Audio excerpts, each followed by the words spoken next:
All right, everyone, it is 1:30.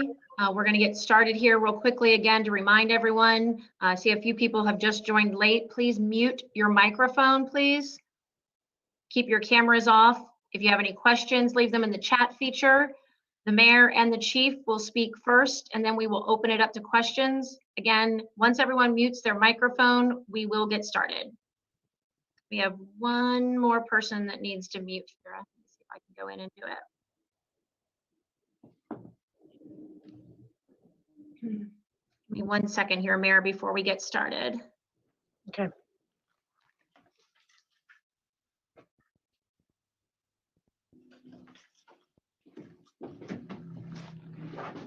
All righty, I think we are good.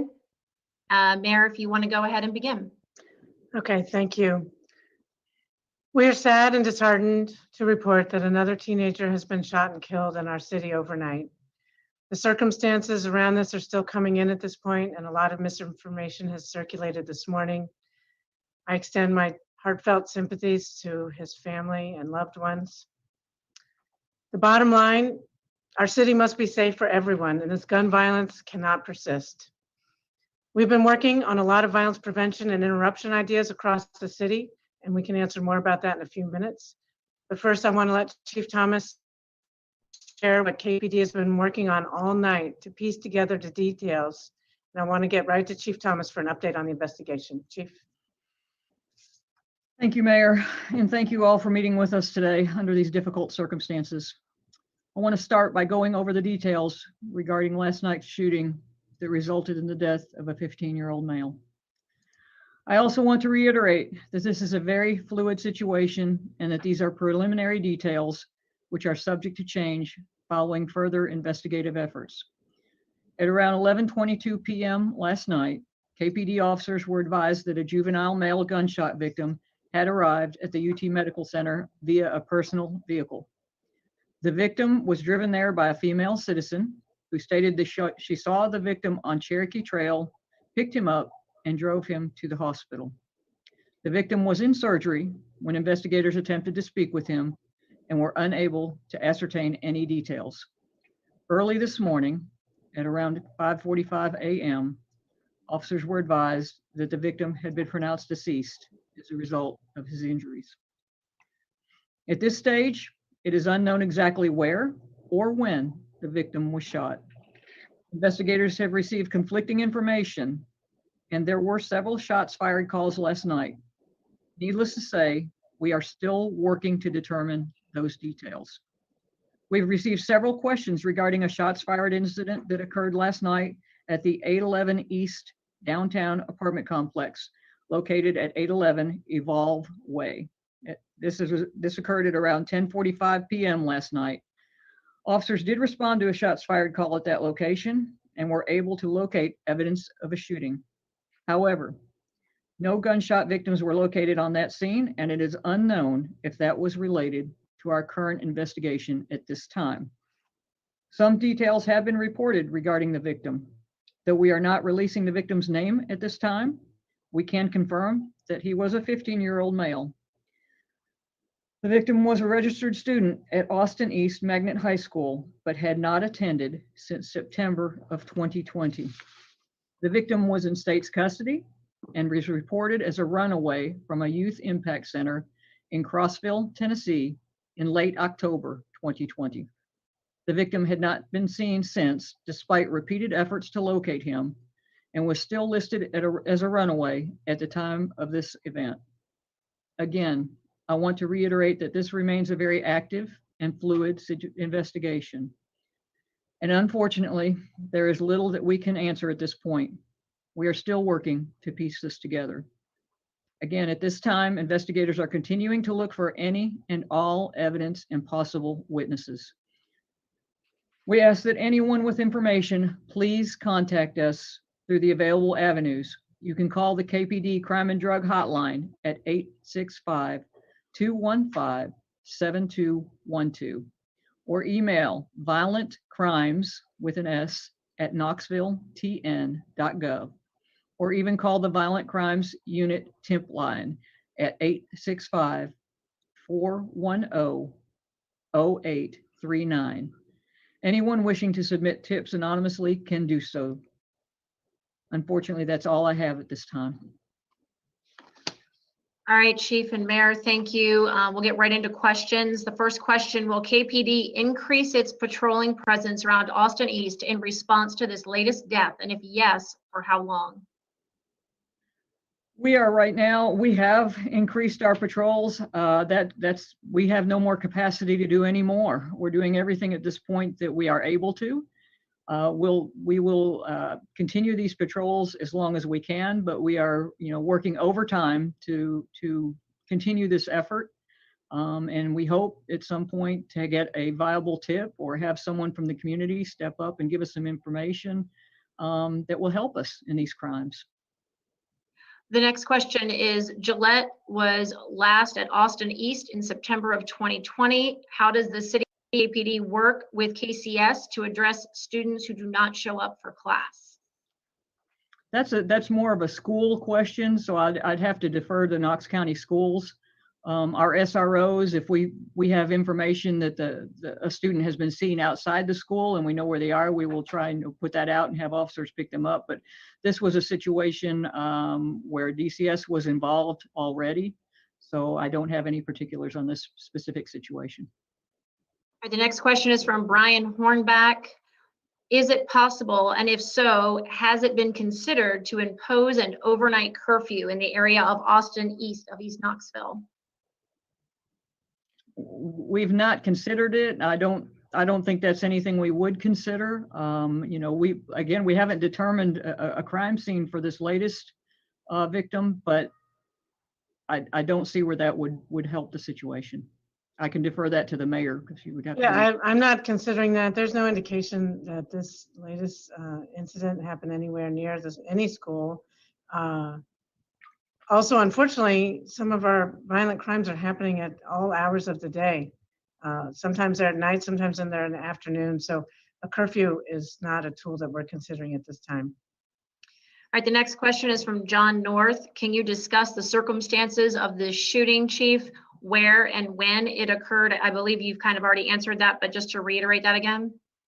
Yes, again, where and when, we really, the when we're not sure of either. We had a couple of shots fired calls, that shots fired call at 811 East that we're following up on.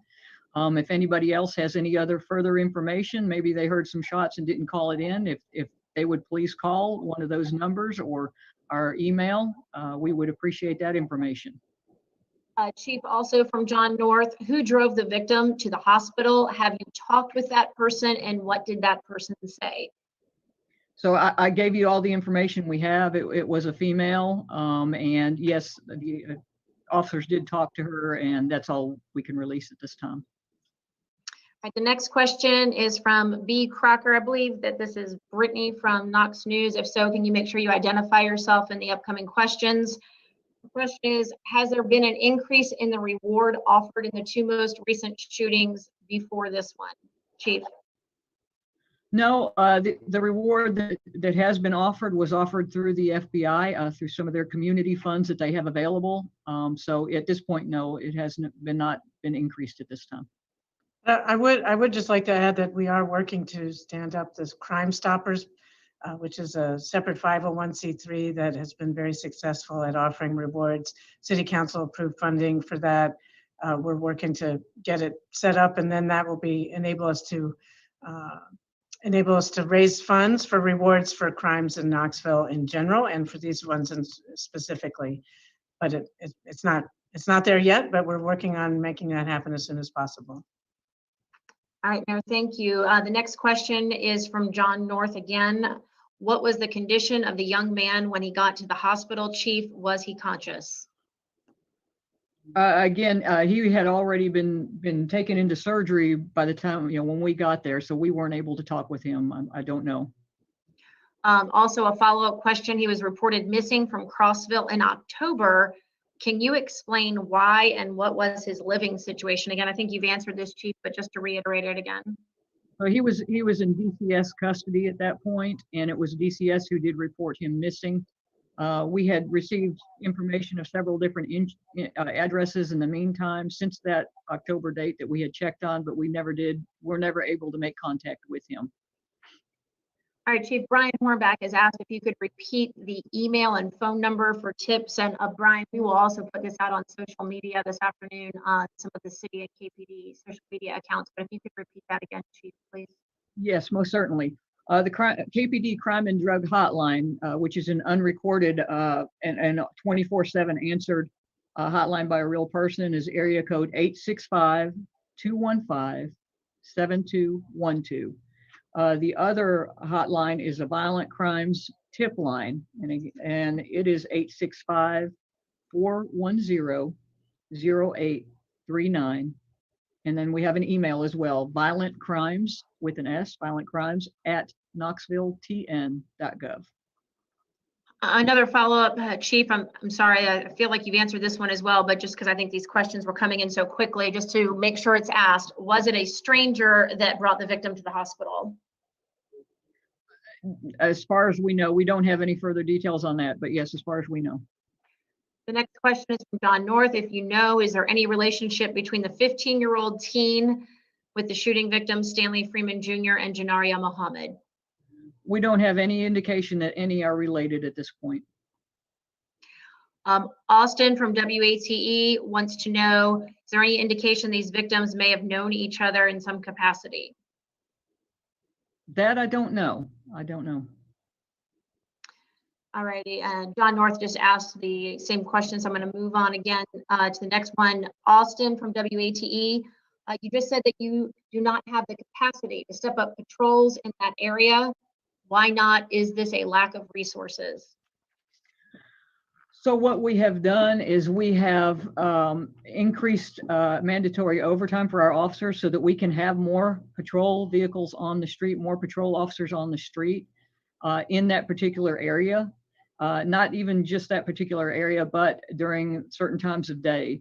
And so we have been responding to crimes all over the city, not just in the East Knox area, but we've had crime south, violent crime south, short south, and we are following up on all of those with this extra manpower that we created through the use of having officers work overtime. Fortunately, we do have officers coming out of our field training program that just graduated from 2 academies. We have another academy starting March 29th that will have 35 in it. So we've got a light on the horizon that more help is coming. So we will increase our capacity, and we are doing the best we can with what we have right now to saturate the areas that we are having violent crimes occur. I would just like to add that I'm fully committed to giving KPD the resources they need to fight crime, investigate crime, prevent crime. But even if we had the resources to have a police officer 24/7 on every corner of the city, we're going to need the community's help to prevent crime, to help share information so we can intervene before people shoot or get shot. And so that's a big part of the violence interruption and prevention. We need law enforcement, but we need that interruption and prevention to be coming from the community. And we're working on that as we speak, talking to community people who are interested in this work, already doing this work, how we can build those bridges so when there's information out there, when family members are worried about one of their relatives getting in trouble, becoming vulnerable to dangerous things, that we can give them support and help so they don't become a victim or perpetrator of violent crime. All right, the next question is also from Austin at WATE. He writes, we are hearing about a potential hit list on social media that may or may not have included the names of at least one of these victims. What can you tell us about that potential list? Yes, so we were made aware of that list a couple of weeks ago. We did take it very seriously, as we do anything that we have on social media. It appears to be, as we chased it down, as we followed it down, to be a social media spat among some juveniles. No evidence of a valid threat. However, even though we feel like that there was not a valid threat, We did investigate it. We made contact with the individuals on the list or their family members as much as possible. Of course, this one individual we were unable to make contact with, but did locate family members. But yes, we wanted family to be aware of this list as well, so that if there was any other information out there, we could gain that.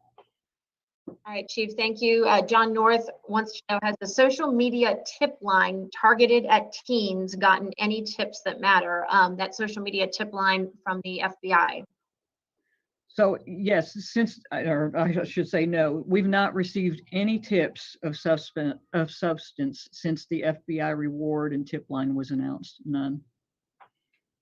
Alrighty, Brittany Crocker from KnoxNews wants to know, can you offer specific updates on investigations into the deaths of Stanley Freeman and Janaria Muhammad?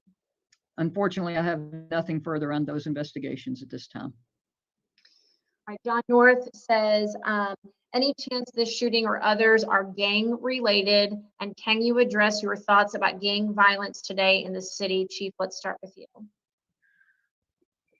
We're looking into every possibility. We have found that there are many juveniles who are involved in what we term gangs. It's not the traditional sense of gangs that we have understood from the past is to be one, East versus West, Crips versus Bloods, that type of thing. These are very loosely knit gangs. The members change membership day to day, week to week. So they are very hard to follow. But yes, we do have an intel unit that does follow these. And we're looking at all those possibilities. We don't have any evidence this far, but we are looking at those possibilities. Mayor, do you want to chime in your thoughts about gang violence today in the city? Yeah, I mean, clearly we do have young people who are being attracted to these ideas of gangs and the sense of belonging, and sometimes this unfortunate sense that it's a glorified type of thing. So our concern is not whether people are in a gang so much as the activities that gangs may commit that are illegal and violent and killing people or threatening people. So to the extent that community members are worried about family members getting involved in gangs, please work with our youth serving organizations, with our faith-based leaders, with the grandmothers and leaders down the block, and say, look, I'm worried my son, my grandson, my granddaughter is getting connected to these things, and I'm worried. Please help me redirect them, give them healthy, active, safe things to do. We've got Boys and Girls Club, we've got Emerald Youth Foundation, we have the Change Center, we have a lot of organizations that want to help, and our school system, I know, is working on these issues too. So when you see something, say something. Let's intervene before people become victims or perpetrators of violence. The next question is from Will Puckett at WVLT. The 811 apartments near KPD headquarters. How many officers responded to that shots fired incident, Chief? And how many often respond to calls like that? I don't have that information right now, but normally a shots fired call, it depends on the details we have. I would normally say at least 2, but again, I don't have that information with me right now. I can have Scott Erlin follow up on that. This next question is from Brittany Crocker at KnoxNews. The victim's most recent living situation, she wants to know, was KPD not able to contact him, or they did not try to contact him?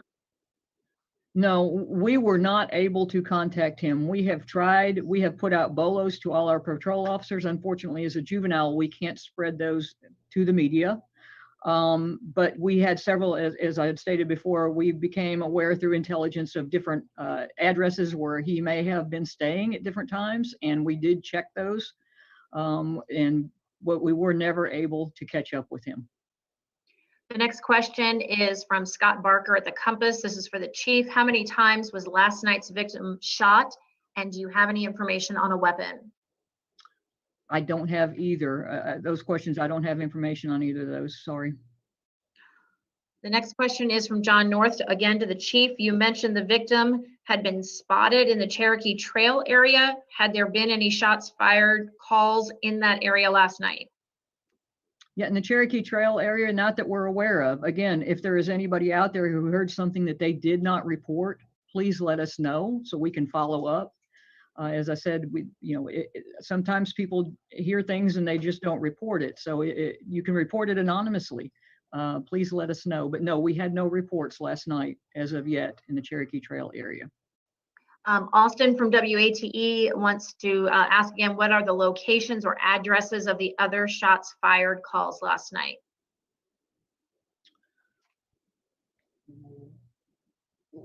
We had, and I'll have to have Scott follow up on that. There was one that appeared to be domestic related over in the West District. I can't remember the exact address. All right, Brian Hornback wants to know, could other agencies like KCSO, TBI, FBI, and other surrounding areas come in and assist you with patrols? Not particularly with patrolling, but they are all assisting us. For example, TBI sent investigators at times to most recently to knock on doors and do interviews as they can. FBI we work with continuously in different capacities and involve them in quite a few of our investigations, and they have been involved or are working with us on these. So all of our partners, in fact, we met with them a couple of weeks ago in one room to talk about how we all work together. So yes, we all work together. Yeah, but I was part of that meeting, and all of our law enforcement partners, county, state, and federal, were there and willing to help and participate in every way they can. They already are supporting, and they understand the urgency of this, and that we're all in this together. So I know that's already happening, and I appreciate the chief's leadership on that. Chief Brittany Crocker with KnoxNews wants to know, the victim was registered as a student in September of 2020, but then fled a group home in Crossville in October. Did DCS send him to Crossville, or can you provide any context about the location change? That I don't know. That would be a DCS decision, and we don't have insight into that. The next question again, Chief, from John North. Is there a message you would like to give the families of this young man and the other two young victims? Thank you for that opportunity. Yes, we will not rest until those who have committed these violent crimes are brought to justice. And anyone who has the smallest detail, if they would please come forward and give us that last missing piece that we may need, or that first piece to lead us down a path to where we can make an arrest. That's the most important thing. I can tell you that the investigations that I have seen and been involved in, it's the people who come forward that make the difference. Our investigators, the ones that are our best investigators, ask the right questions of the people who were there, people who think they may not even have seen anything significant.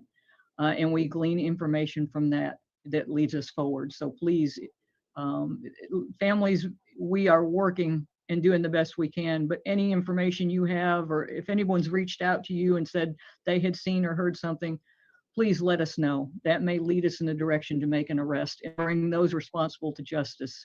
And I know that's what this community wants. The community wants to have justice for these victims.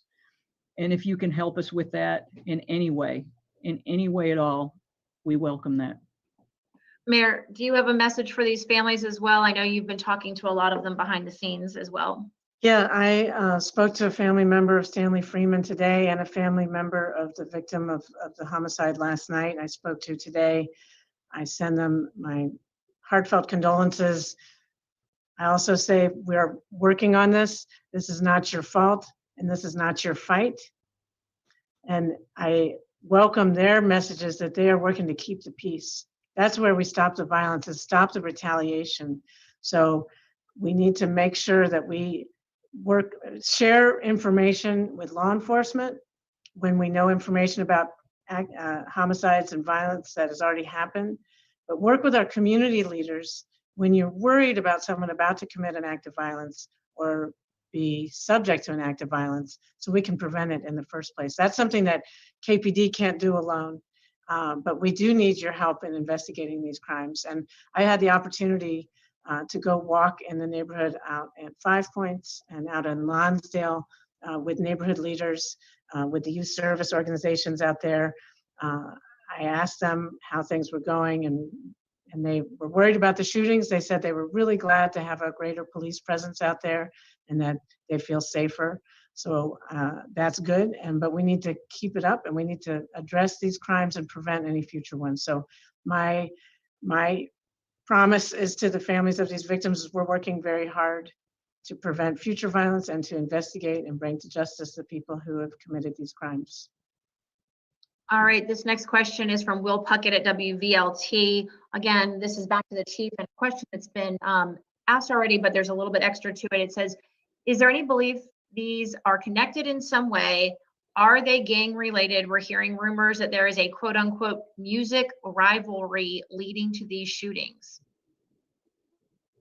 So I have personally seen a video. As far as the music rivalry, we're not aware of that. You know, we discussed the possibility of gang relatedness. We haven't been able to develop a nexus yet. That is not out of the realm of possibility. But again, we don't have any evidence to that as of yet. So again, I'm sorry. Yeah, I'm sorry. If anybody has that information, please let us know. A follow-up question is, why do you think you are getting so little information from the community? I wish I knew that, because I understand that relationships need to be built. I understand the negative impact that events last year had on police community relations, as well as the COVID epidemic. You know, being able to meet with people where they are, that has hampered us. But please, this is for justice. This has to do with justice for victims. It has to do with doing the right thing, bringing forth information for the right reasons to bring justice to those victims. All right, Alston from WATE says, we are hearing rumors of shots fired at a parking lot near Sarah Moore Green earlier this week. Can you offer any details on that? So yes, we were made aware of that. We're following up. We don't have a suspect in that yet. If anyone did see that, the victim came to the police department to file a report, did not call us even from the scene. So, you know, again, if there was anybody that saw that or heard anything, please let us know. Cliff Hightower writes, Chief, you said rounds were found at one location last night. Was there any other evidence, such as signs of a struggle or a wounding? So no, we had no victims show up other than our victim who showed up at UT Hospital. So no, we don't have any further on that. And the last question is from John North, or the last one that's on there now. It says, was this young man from last night found with a weapon? Not that I'm aware of. Not that I'm aware of. All righty, any other questions? It looks like we have answered all of the questions on here. If I missed anyone because I was trying to weed out duplicates, please don't hesitate to type that in. If not, thank you all for joining us today. We appreciate you guys taking the time to talk with the chief and the mayor. If you have any follow-up questions, please let us know. Again, thank you all for joining us, and Mayor and Chief, thank you so much. Thank you. Thank you.